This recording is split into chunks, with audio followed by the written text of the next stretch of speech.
പുതുക്കാട് സ്റ്റാൻഡിന് മുമ്പിൽ ദേശീയപാതയിൽ കെ.എസ്.ആർ.ടി.സി സൂപ്പർ ഫാസ്റ്റ് ബസും ഓട്ടോയും കൂട്ടിയിടിച്ച് 2 പേർക്ക് പരിക്കേറ്റു. മാള സ്വദേശിയായ ഓട്ടോ ഡ്രൈവർ സുജിത്, യാത്രക്കാരൻ ബിജേഷ് എന്നിവർക്കാണ് പരിക്കേറ്റത്.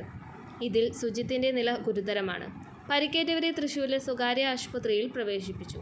രാവിലെ 11 മണിയോടെയായിരുന്നു അപകടം. പുതുക്കാട് പോലീസും ഫയർഫോഴ്സും നാട്ടുകാരും ചേർന്നാണ് രക്ഷാപ്രവർത്തനം നടത്തിയത്. തിരുവനന്തപുരത്ത് നിന്ന് പൊന്നാനിയിലേക്ക് പോയിരുന്ന ബസ് സ്റ്റാൻഡിലേക്ക് പ്രവേശിക്കുന്നതിനിടെ തൃശൂർ ഭാഗത്തു നിന്ന് വന്നിരുന്ന ഓട്ടോ ബസ്സിലിടിക്കുകയായിരുന്നു. അപകടത്തിൽ ഓട്ടോ പൂർണ്ണമായും തകർന്നു.